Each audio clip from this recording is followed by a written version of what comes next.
Começa agora o Top 10. Top 10. Top 10. Todas as semanas com os melhores. Com os maiores. Com as menores. Com as piores. Com as mais bizarras. Curiosidades.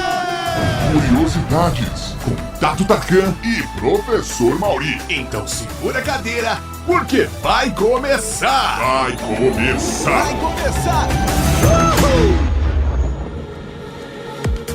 Raul, sejam bem-vindos a mais um Top 10. Eu sou o Tato Tarkan e aqui do meu lado temos o Professor Mauri. Raul, é um prazer estar aqui contigo, senhor Tato Tarkan. Seja bem-vindo ao Top 10, querido ouvinte. Aqui nós elencamos os maiores, os menores, os melhores, os piores, os mais bizarros itens e curiosos de tecnologia. Exatamente, lembrando que é muito importante para você que está chegando no Top 10 ou que já acompanha o Top 10 e gosta dele, compartilhe com seus amigos para que as pessoas conheçam o Top 10 ou ainda para aquela pessoa que nunca ouviu um podcast para conhecer o universo fantástico dos podcasts. Que beleza, então compartilhe, leve a palavra do Top 10 para frente. E dessa vez, seu Tato Tarkan, nós vamos abrir aqui uma série de Top 10, né? Exatamente, vamos fazer acompanhando de década em década, desde 1910, as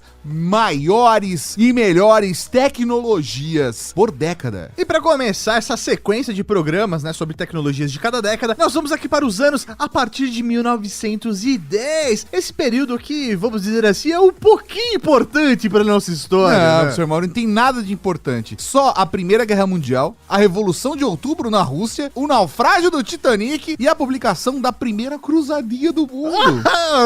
Véi, tamo uma década bacana, vai. Exatamente. Antes de 1910, não tinha nem pão fatiado, Mauri. Que beleza, então vamos descobrir aí quais foram as maiores invenções dessa década. Vale a gente citar aqui e aproveitar algumas menções honrosas que não entraram no programa, beleza? Como, por exemplo, a publicação da teoria da relatividade de Einstein em 1916. Ou ainda o Ford T, que não necessariamente foi o primeiro carro, mas foi o que popularizou o transporte da forma como nós conhecemos em 1908. E também a finalização do Canal do Panamá, que foi um grande feito tecnológico que acabou em 1914. Fantásticas, sim, mas não vão entrar na lista. É isso aí, vamos pro Top 10.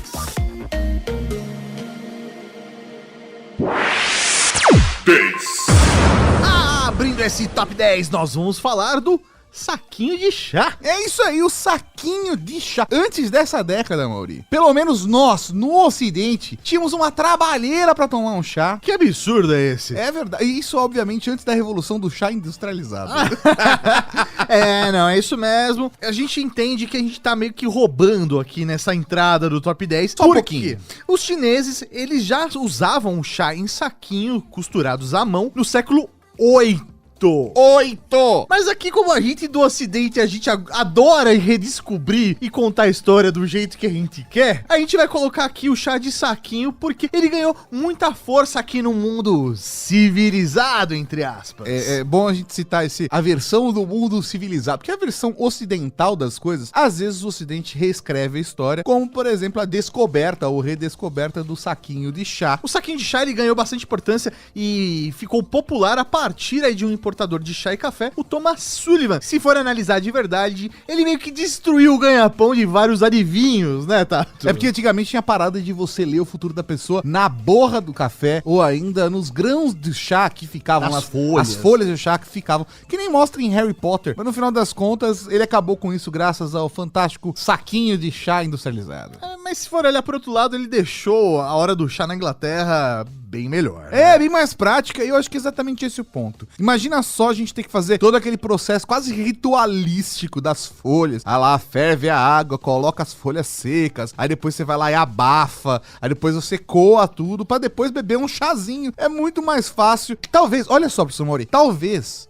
o café hoje seria diferente se o chá não tivesse sido colocado em saquinho. É isso aí. De repente as pessoas na Inglaterra fariam a hora do cafezinho. Exatamente, porque chá ia dar muito trabalho. É isso aí, pelo amor de Deus. Ia ser mais franceses do que ingleses.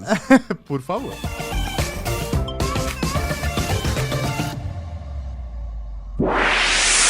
9. Na nona Nona colocação, olha só que invenção fantástica, o sutiã.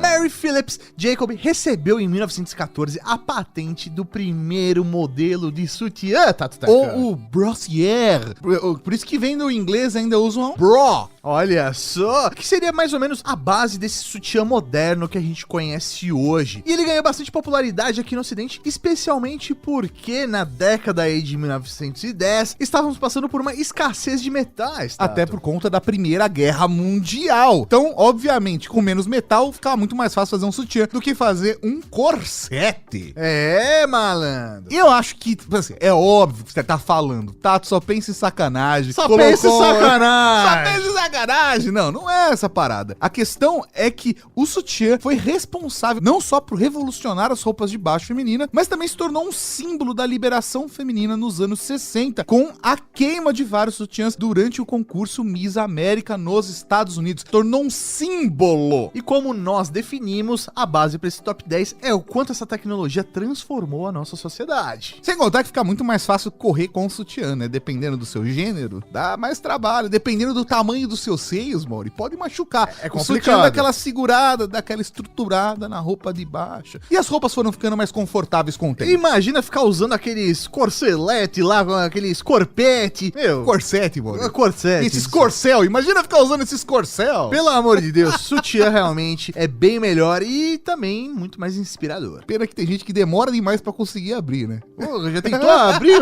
com uma mão só? 8. Para a oitava colocação, gostaria de falar aqui sobre o neon. Olha que bonito! É, mas calma.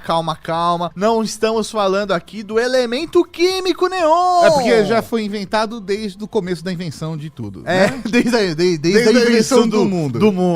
Big Bang e aí veio o neon. Exatamente. Isso. Mas a gente tá falando O aqui... Big Bang foi neon, mano. Foi neon, com certeza, com muita luz negra. E a gente também não tá falando de certos bancos aqui, que também não tem nada disso. Esse programa não é um oferecimento. Não, exatamente. Ninguém pagou pra estar aqui, Maurício. É isso aí, nós estamos falando aqui da lâmpada de neon, que por muito tempo foi sinônimo de publicidade. Aquela publicidade na calada da noite. Exatamente. Quem inventou as lâmpadas de neon foi o francês Georges Claude.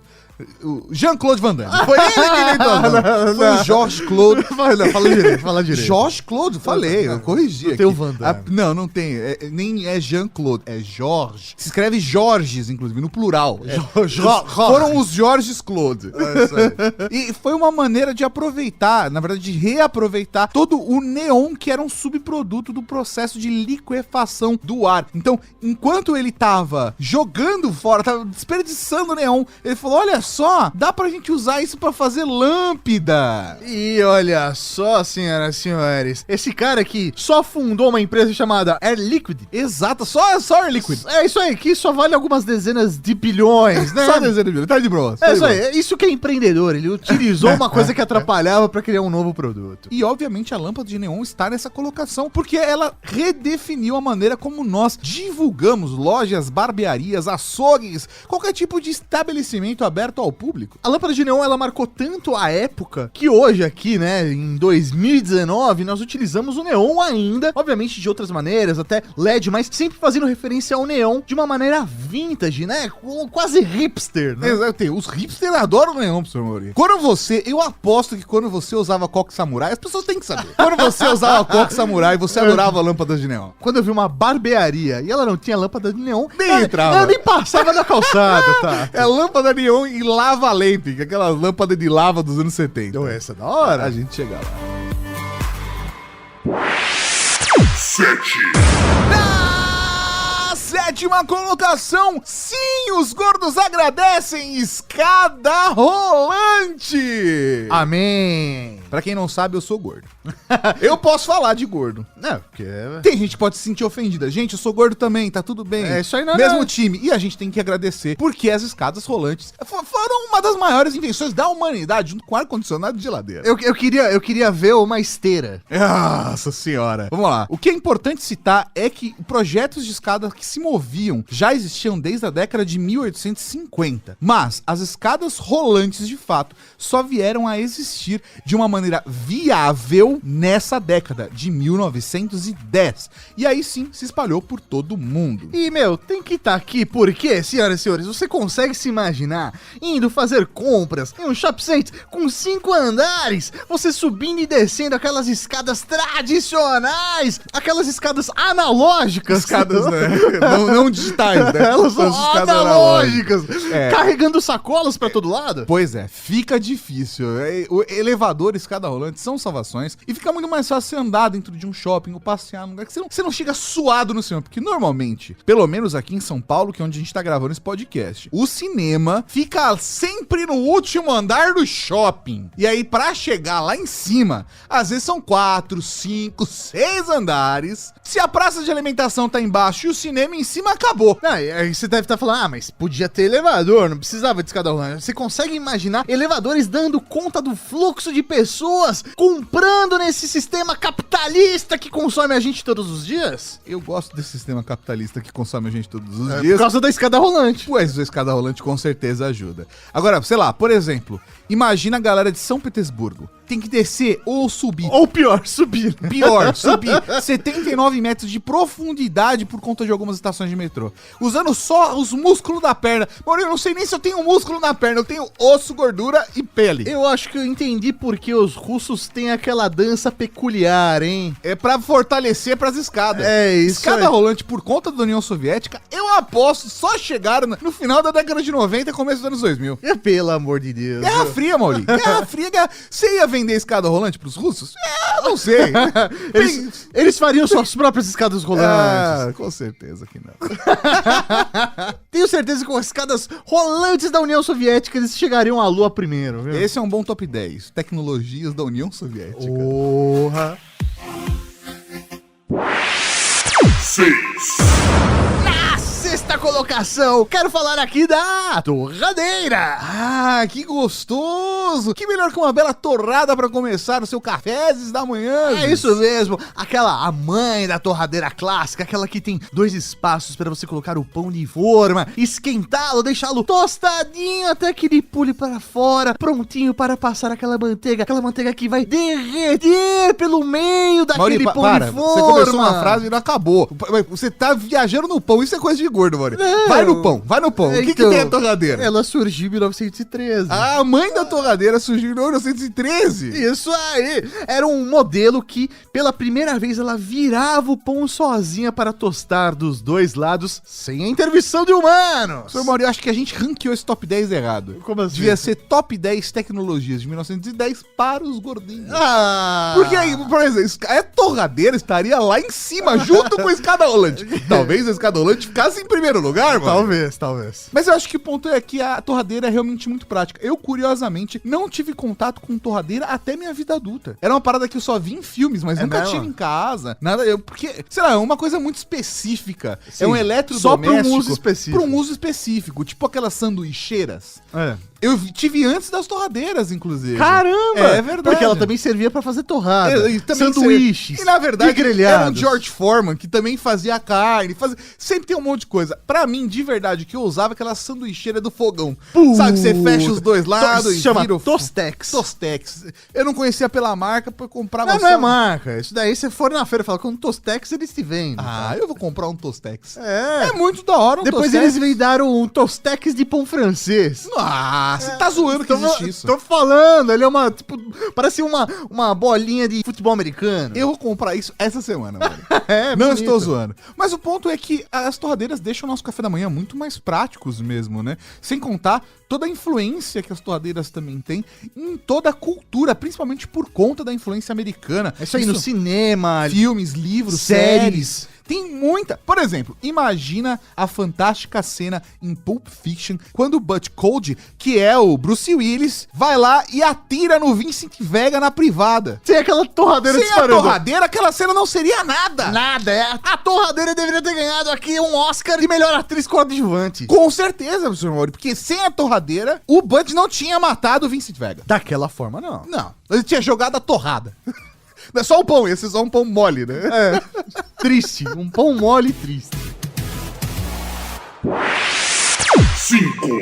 Na quinta colocação, sim, vamos falar do refrigerador doméstico. Deus salve a cerveja gelada. Ah, geladeira, Mauri. Ó, o refrigerador doméstico foi inventado em 1913 por um americano chamado Fred W. Wolf. O primeiro modelo consistia em uma unidade de armazenamento que ficava em cima de uma caixa geradora de gelo. Então ficava uma maquininha fazendo gelo E aí... era uma caixa em cima que ficava gelando. E faz todo sentido porque a base mesmo, né, da criação da geladeira, antes dela, né, dessa forma como o Fred fez, nada mais era do que as pessoas colocavam gelo dentro de uma caixa pra manter o ar gelado ali dentro daquela estrutura. É isso aí, manter o alimento o máximo possível. Mas o eletrodoméstico que nós amamos foi rapidamente aperfeiçoado no ano seguinte, já deu origem ao Kelvinator, que seria a base da criação da Electrolux. Ou o exterminador de Kelvin.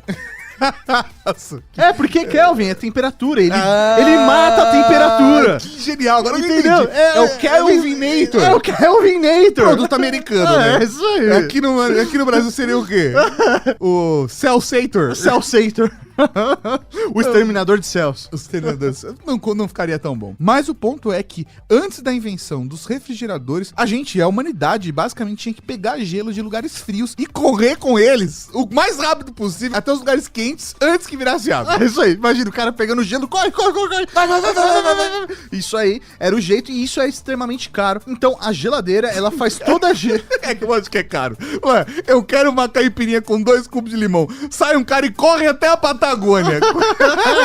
É bem caro. É bem caro. Não, mas isso fez total diferença até pra forma como a nossa sociedade se desenvolveu e como ela cresceu. Acho que não seria possível a gente chegar num volume de tantos seres humanos nesse planeta Terra se a gente não tivesse uma forma de conservar os alimentos como a gente faz hoje. Sim, com certeza, cara. Eu duvido que teríamos 7 bilhões de pessoas no mundo sem a invenção da geladeira. Ou da televisão. Ou das duas. Ou da escada rolante, tá? 4, Para a quarta colocação, vamos falar aqui do sonar. Qual o quê? Sonar! Mas qual o sonar? Sonar! Tá bom, Mauri, eu entendi, mas o que é o sonar? O sonar, senhoras e senhores, é aquele equipamento para detectar objetos. Ah! Aquele equipamento que detecta objetos é o radar da água. É o radar da água. É o sonar. É isso aí. Após o naufrágio do Titanic, a preocupação com essa necessidade de detectar objetos no oceano aumentou muito, ainda mais pela pressão da opinião pública, né? Com certeza. O navio que nem Deus afundaria. É, né? e afundou. É isso aí, afundou. Não pode questionar. Então, pra vocês terem ideia, né, o Titanic ele afundou em 1912, então a partir disso é que começou o desenvolvimento dessa tecnologia. A primeira patente mundial de um dispositivo de sonar foi protocolada por um inglês que era meteorologista chamado Lewis Fry Richardson, um mês depois do naufrágio do Titanic em 1912. Foi muito rápido. E se for parar pra pensar, isso foi extremamente útil junto com a Primeira Guerra Mundial, porque nós conseguimos detectar submarinos do inimigo. Então, olha só, que útil. Fizemos pro Titanic, mas, já que tá aí Primeira Guerra Mundial, vamos aperfeiçoar a tecnologia até chegar no ápice, né? E o nosso conhecimento sobre as profundezas do oceano seriam consideravelmente menor sem um sonar. E, o sonar foi tão relevante que o uso do submarino em guerras, em batalhas, ele se tornou praticamente irrelevante porque é muito fácil de localizar. Exatamente, né? Hoje a gente ouve muito menos falar dos submarinos porque é muito mais fácil a pessoa esquecer de usar o sonar, né? Isso aí o submarino faz sentido. Posso falar uma outra aplicação fantástica que nós não teríamos se não fosse o sonar? Qual? Golfinhos? Não, golfinhos não é uma tecnologia, mano. A não ser que quando você amarra uma faca na cabeça do golfinho, fala, vai! Fala isso pro Flipper, quero ver. Vai, Flipper! Não, mas a parada é séria. Uma tecnologia que é muito influenciada graças ao sonar é a aplicação de cabos submarinos conectando todos os continentes com internet e fibra ótica. Hoje, pra você que não sabe, nós temos vários cabos que conectam o Brasil, principalmente no Nordeste, nós temos em Recife, ali na região, depois eles vêm aqui pra São Paulo, Rio de Janeiro, mas a internet chega ao Brasil principalmente por conta desses cabos que estão conectados com os Estados Unidos, com a Europa e os outros continentes. 3, Na terceira colocação! Toma cuidado, faz com carinho e fecha esse zíper! Que beleza, Tato. Eu realmente não consigo me imaginar sem o zíper. Ó, em 1917, a patente pro prendedor separável, que era o nome do produto, foi feita pelo inventor sueco Gideon Sundback, que também criou uma máquina que produzia, obviamente, o Fechecler. Nós também conhecemos como Fechecler. Fechecler, Mas que basicamente é o zíper. Um ano depois da operação da máquina do Sundback, começou a produzir cerca de 100 metros de zíper por dia para atender a demanda. Mano, isso é muito zíper, rapaz. Ó, e venhamos e convenhamos, pense aí com os seus botões. É muito mais fácil você fechar as coisas com um zíper. Com certeza, é muito mais prático. Você consegue colocar zíper em qualquer tipo de roupa hoje. Vai de camisa, eu já tive camiseta com zíper, já tive jaqueta com zíper, já tive calça com zíper, já tive tênis com zíper. Cara, zíper é fantástico e acho que ele inclusive inspirou o desenvolvimento de outras tecnologias, como por exemplo o velcro. A não ser que você acredite, é óbvio que ele veio dos alienígenas, mas isso é um outro programa. É um outro programa. E o que é uma das suas grandes vantagens é que ele acaba sendo a prova de poeira, a prova do vento, a prova de água. Então ele se encaixa perfeitamente para qualquer tipo de roupa. Você consegue imaginar uma roupa de mergulho sem um zíper? É verdade, olha só, que prático que é você ter um zíper. Hoje temos zíper até de plástico, feitos com plástico. É isso aí, eu tive já um fone de ouvido que o cabo era um zíper. Ah, isso é da hora. Demais. Isso é da hora. O zíper tá em tudo. Só tem que tomar cuidado na hora de fechar. Quem assistiu Quem Quer Ficar com Mary, tome sabe cuidado. É perigoso. É perigoso. Zíper é uma arma. 2. Na segunda colocação, temos o tanque de guerra. Olha! Sim, senhoras e senhores, você deve estar falando assim, como assim o tanque de guerra foi inventado só aí a partir de 1910? Porque eu tô ligado que Leonardo da Vinci tinha um protótipo de um tanque de guerra. Leonardo da Vinci começou isso muito antes. Não, mas senhoras e senhores, ali não era nada próximo do que é o tanque de guerra que nós conhecemos. O que Leonardo da Vinci fazia foi praticamente uma curiosidade. Ele foi uma brincadeira. O ponto é que o tanque de guerra, principalmente por conta da Primeira Guerra Mundial, veio por conta da necessidade dos exércitos empregarem veículos blindados no campo de batalha. Imagina só, você ter que transportar as coisas, as pessoas atirando com arma de fogo em você. Porque antes da invenção da arma de fogo, ou de fato, de uma guerra praticamente com armas de fogo, e cada vez com calibres maiores, o uso do tanque de guerra não era tão necessário. Não, com certeza. A Inglaterra, a França e a Alemanha, elas começaram seus desenvolvimentos de tanque praticamente ao mesmo tempo, e obviamente cada país teve aí níveis variados de sucesso no seu desenvolvimento. Mas a Primeira Guerra Mundial é uma guerra muito curiosa, se formos olhar pelo seu desenvolvimento, que ela começa da forma antiga com que a humanidade batalhava, né? Um exército de um lado, outro exército de outro, cavalaria, e ela acabou praticamente 4 anos depois com tanque de guerra, avião. O bagulho é louco. O bagulho é louco, Mauri. Esse é o ponto mesmo. Os tanques, eles mudaram completamente o jogo desses conflitos humanos. A Alemanha que o diga, né? Com certeza, com certeza. E aí, no final das contas, vários outros veículos blindados surgiram ao longo dos tempos. E todas as grandes guerras mundiais e outros conflitos marcantes da história seriam completamente diferentes sem a invenção do tanque de guerra. E isso poderia ter mudado o destino da humanidade. Em alguns casos até para melhor, né? A gente não sabe como seria, mas com certeza o impacto seria grande. Recapitulando. Pra você que está perdido e esqueceu todos os itens que veio até agora, vamos fazer um recapitulando. Às vezes é difícil, Mauri, a gente fala muito rápido, aí fala um número, vira outro, a gente não lembra, e é 1910. A gente tá falando, Mauri, a gente tá falando de quase 100 anos atrás. Que isso? É mais do que 100 anos atrás. Eu sou péssimo de exato. Eu de sou um exato. cara de humanas. Eu sou péssimo de exato. O que eu sei fazer, professor Mauri, é miçanga. Ai, que beleza. 10. Na 10ª colocação, vamos tomar um chá, Tato? Oh, que charmoso. Com saquinho de chá, hein? 9. Na nona colocação temos... Vamos usar um sutiã, professor Mauri? Você que perguntou do chá, eu te falo do sutiã. 8. Na oitava colocação, vamos deixar a cidade mais bonita com neon. 7.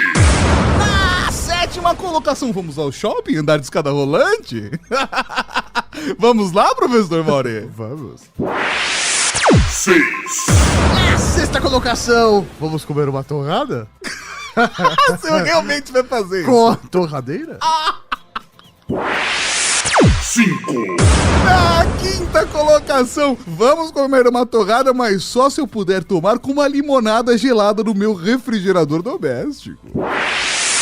4. Na quarta colocação, vamos identificar o que tem no fundo do mar? Com sonar? Você é muito idiota. 3. Na terceira colocação, vamos tomar cuidado com esse zíper aí na hora de fechar a calça, pode machucar. Olha o passarinho, fecha a casinha aí, rapaz. 2. Na segunda colocação, vamos parar com essa brincadeira que eu não quero mais fazer. Vamos com o tanque de guerra!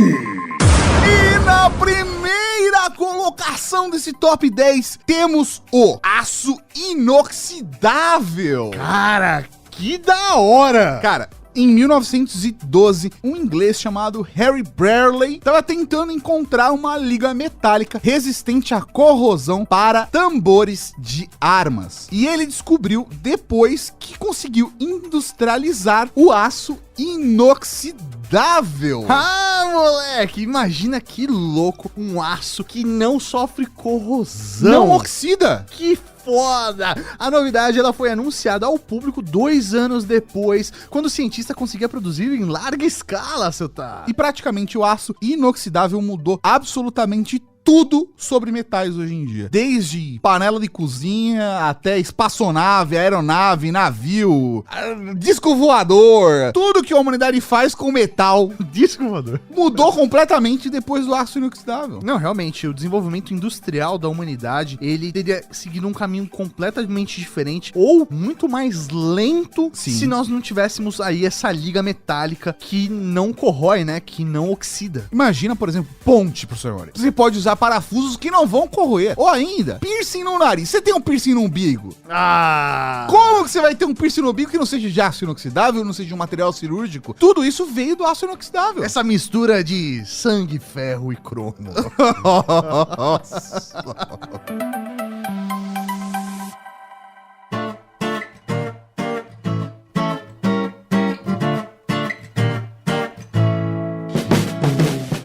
Você gostou desse podcast?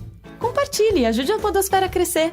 Contribua também enviando sua sugestão de pauta ou comentário em áudio pelo WhatsApp 11 98765 6950. Não se esquece de dizer o seu nome e de onde está falando. O seu feedback vai poder aparecer no nosso programa de sábado, o Serviço de Atendimento à Cavalaria. Esse episódio foi realizado graças ao apoio de outros ouvintes que nem você. Para saber como apoiar nosso trabalho também, acesse redgeek.com.br/apoio. A direção e a apresentação são do Tato Tarkan e do professor Mauri. A produção é da Laura Canteiras. A pauta e a pesquisa do Fernando Baroni. A arte é do Tato Tarkan. E a edição divina é de São Eduardo. Conheça todos os nossos podcasts procurando Rede Geek em seu agregador favorito ou em redgeek.com.br.